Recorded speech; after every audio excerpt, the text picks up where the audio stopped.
So what do you mean by myths and fairy tales? Well, I mean, just as I said, that's exactly what I mean by myths and fairy tales. That as a child, when you're growing up in nursery, they're seen as fairy tales, and you're just taking them as fairy tale stories and nursery rhymes. But there's hidden messages in them. And if only we allowed our children to be as intelligent as they can be at a young age, they'd be able to read these hidden messages. But it's only as you grow older and you learn about life and you learn about the villains and the monsters and the devils and the fairies and the witches, it's all there.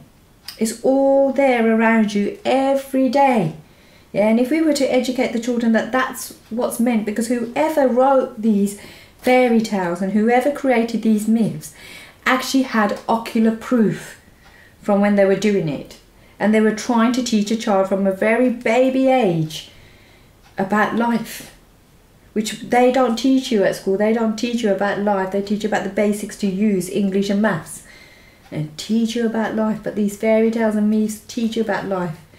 And I wanted my book to reflect that to my children, so my children could learn from my life and learn from the chapters that I'm putting in my book about what life is about the good and the bad and the evil, and that's there for you to pick up what you want to pick up. But I thought if I could educate my children on that through my book, then I can educate every other child. I have 500 children in my charity, and I thought I can give them that education. So that's what I mean by fairy tales and myths. What is just a fairy tale and what is the myth? What is the truth in it all? Because there are hidden messages, just like with the merry-go-round. If you go on the internet now, the brown girl in the ring, Bob, actually, they're racist. The merry-go-round also had hidden messages. Yeah, and as I said, if you can teach a child from a young age, like an adult would say, if only I could take this head off and put it on a young child's head. That's what everyone wants to do once they've gone through life and they've learned a lot. You know, they've got nothing else to take with them when they die, but what they do want to do is be able to take this head off and put it on that child. You seem to have a few fights at school from a young age. Why would you say that was? Misunderstood. I think I was misunderstood. No, actually, as I said before, you're either born good or you're born naughty.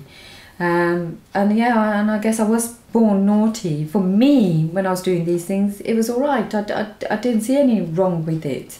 I couldn't see why, the kids always wanted to gang up and have a fight with me. I thought I was fighting for the right reasons. And I just got into silly fights, and I suppose I was just flirting and teasing everybody. But it all changed as I grew older. But that's what I believe I had all these fights. But then, my brothers were in my little gang and we were all like little superheroes and Spider-Mans and Batmans and Wonder Woman. And so I suppose I was normal with a twist. You went on to have an arranged marriage which ended in an annulment. What's your view on arranged marriages? Yeah, it was an annulment.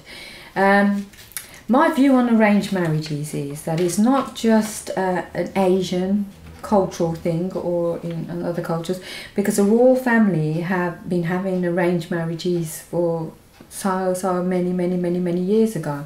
So it's not an Asian thing, it is something that has been going through various cultures. I believe that arranged marriage is more like a hierarchy.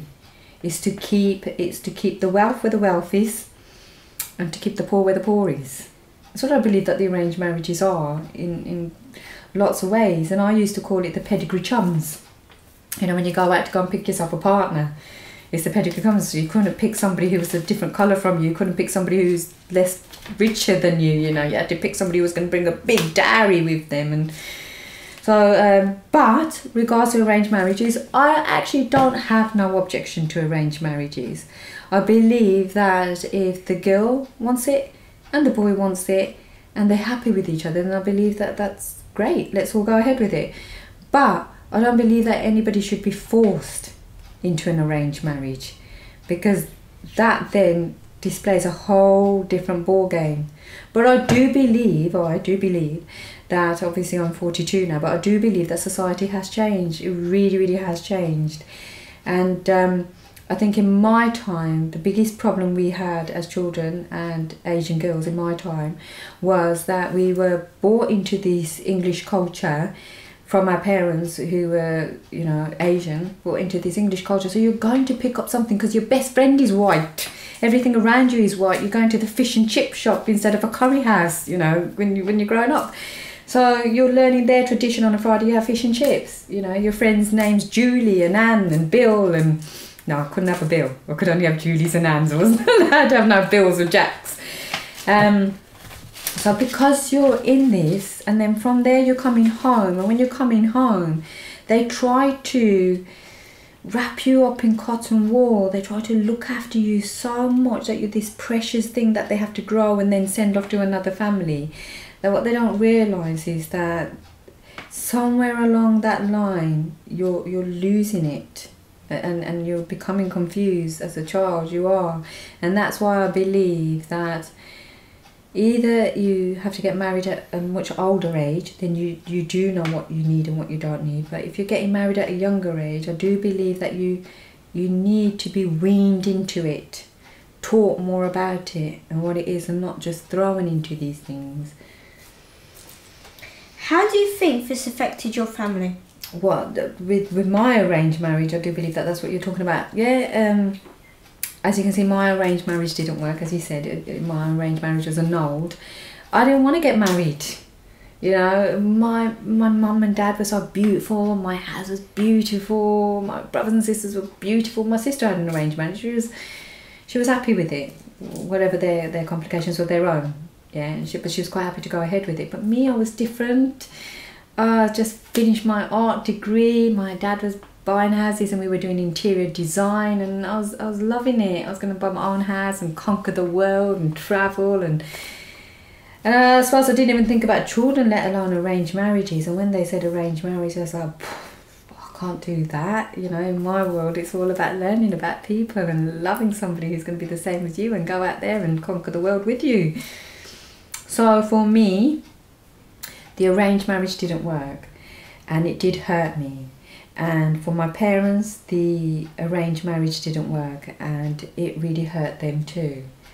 And I actually felt it hurt my parents. Did you believe that you was a tarnished good? That's why you run away from home? I didn't actually run away from home. I walked away from everything that was there. I do remember saying to my dad, arranged marriage isn't for me at that time, and him saying, look, you know, you have to do it because we haven't been accepted as it is. So even as a very young child, I knew then that it wasn't for me. But when I came back, what happens is they've spent so much money to do this arranged marriage. It's their whole life savings they put into it. And, you know, they're giving their daughter away, so they're giving something really precious away. So, yes, they do get hurt. My mother and father got hurt. And then people, outside influences, feel that they need to come and say that she's tarnished goods now, she needs to be sent away, and etc. But what they don't really look at is the bride. How is it affecting her? And how is she feeling for all this? Because all the time it's happening, she actually can't say anything, because if she's like me, she loves her mum and dad to death, and now she's having people from outside coming into their house to tell her mum and dad that their family's all tarnished and that she was a witch and it's all been ruined. So I do believe that makes the Asian bride run away from home, because where she was so loved before she went and then got hurt and come back home, that love's gone, and she sees her mum and dad crying every day because they're lost, and they're lost in this horrible world. And that's why the girls run away from home, because they don't actually know what to do, because then they're stuck in that. And the worst thing about it all is, to any Asian girl who's run away from home out there, that they end up running into the wrong arms. they end up running for love that they had at home. But they're never going to get that when they run out there in that culture. They're not, because that's not the culture they were brought up in. And do I blame the parents or do I blame the girls? A bit of both.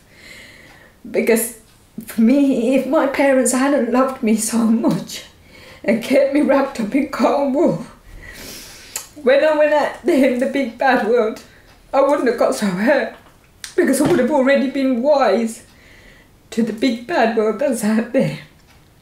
So yeah, I do believe that for home I was tarnished goods. I do believe that for everybody around me I was tarnished goods. But for me, I wasn't tarnished goods, because my dad always told us that we were his princesses. He loved us more than my brothers, and he made us our kingdoms, and he told us that I made these kingdoms for you and your sister, and if life ever gets really hard, you just shut your eyes and you'll have these beautiful kingdoms there, and you've got the magic key to open it. And once you're there, you're so strong, you'll be so powerful that you can do anything you need to do. So for me, I wasn't tarnished because I had that key that my dad had given me. And what made me leave home and run away from home the most was seeing my parents hurt, where they'd loved me so much, to see that they hurt, that they couldn't even look at me because they were so hurt by it all.